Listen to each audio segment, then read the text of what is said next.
Hi, എല്ലാവർക്കും സുഖം തന്നെയല്ലേ? നമ്മളെല്ലാ ദിവസവും രാവിലെ എഴുന്നേറ്റ് കഴിഞ്ഞാൽ എന്താ ആദ്യം ചെയ്യുന്നത്? ശരിക്കും തുറക്കാൻ പോലും പറ്റാത്ത കണ്ണുകൊണ്ട് നമ്മൾ മൊബൈൽ ഫോൺ എടുക്കുന്നു, ഇൻസ്റ്റഗ്രാം നോക്കുന്നു, പിന്നെ തള്ളുകളുടെ ഒരു ഘോഷയാത്ര തന്നെ നമ്മൾ കണ്ടു തുടങ്ങുന്നു. ശരിയല്ലേ? അങ്ങ് ബുർജ് ഖലീഫയിൽ ഇരുന്ന് ചായ കുടിക്കുന്ന ഒരാളുടെ ഒരു മല്ലു ബ്ലോഗറുടെ ബ്ലോഗ് നമ്മൾ വീട്ടിലിരുന്ന് കട്ടൻ ചായ കുടിച്ചുകൊണ്ട് കാണുന്നു.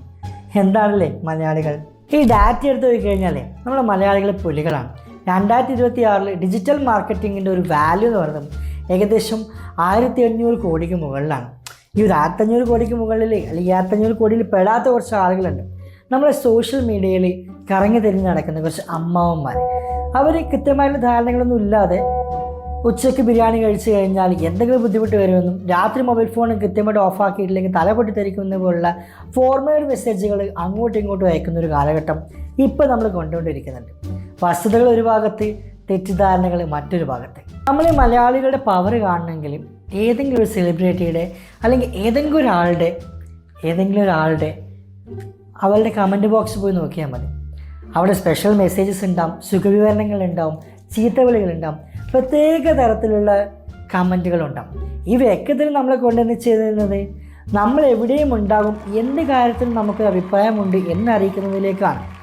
എനിക്ക് ഈ ലോകത്ത് എന്തൊരു സംഭവം നടന്നു കഴിഞ്ഞാലും ഐക്യരാഷ്ട്രസഭ എത്തുന്നതിന് മുമ്പേ മലയാളിയുടെ ഒരു കമൻറ്റ് ആ ഒരു ക്രിയേറ്റീവിന് താഴെ ഉണ്ടാവും എന്നുള്ളതാണ് ഏറ്റവും വലിയൊരു ഹൈലൈറ്റ്. ആണോ മല്ലു സൈബർ വിപ്ലവം എന്ന് പറയുന്നത്? ഇപ്പോൾ നമ്മുടെ നാട്ടിലെടുത്തു കഴിഞ്ഞാൽ പണ്ട് പറയും, ഒരു കല്ലെടുത്ത് ഭൂമിയിലേക്ക് ഇട്ട് കഴിഞ്ഞാൽ ഒന്നിക്കൽ വീടുന്നതൊരു എഞ്ചിനീയറുടെ തലയിലായിരിക്കും, ഒന്നിക്കൽ അല്ലെങ്കിൽ വേറെ സ്ഥലത്തായിരിക്കും എന്നാണ്. ആ രീതിയിൽ ഇന്നത്തെ കാലത്ത് ഈ പറഞ്ഞ സോഷ്യൽ മീഡിയ ഇൻഫ്ലുവൻസർമാരെ കൊണ്ട് തട്ടി നടക്കാൻ പറ്റാത്തൊരു കാലത്തോടെയാണ് നമ്മൾ പോകുന്നത്. ഇപ്പോൾ ഏതൊരു വീഡിയോ എടുത്ത് പോയി കഴിഞ്ഞാലും hello guys welcome to my channel എന്ന് പറയുന്ന രീതിയിലുള്ള ടോക്കുകൾ കേൾക്കാത്ത വീഡിയോകൾ വളരെ വിരളമാണ്. എന്താണ് ഇതിൻ്റെ സത്യാവസ്ഥ? എല്ലാവരും സോഷ്യൽ മീഡിയയ്ക്ക് ഇറങ്ങുന്നതുകൊണ്ട് തന്നെ വരുമാനങ്ങൾ കിട്ടുന്നത് കൊണ്ട് തന്നെ എല്ലാവരും ആ ഒരു പാത പിന്തുടർന്ന് തുടങ്ങി എന്നുള്ളതാണ് യഥാർത്ഥത്തിലൊരു കാര്യം. സോഷ്യൽ മീഡിയ മൊത്തത്തിൽ അങ്ങ് നമ്മൾ മലയാളികളെ കൈയടക്കിക്കൊണ്ടിരിക്കുക. ബട്ട് തമാശയ്ക്ക് അവിടെ നിൽക്കട്ടെ.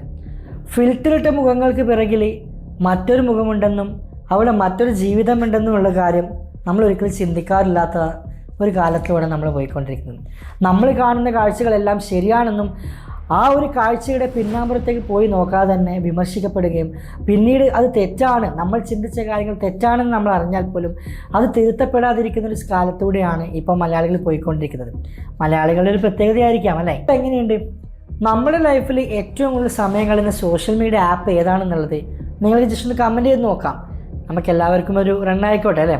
അപ്പോൾ എന്തായാലും അടുത്ത വീഡിയോ കാണുന്നവരെ it's me Sethulal signing off. By.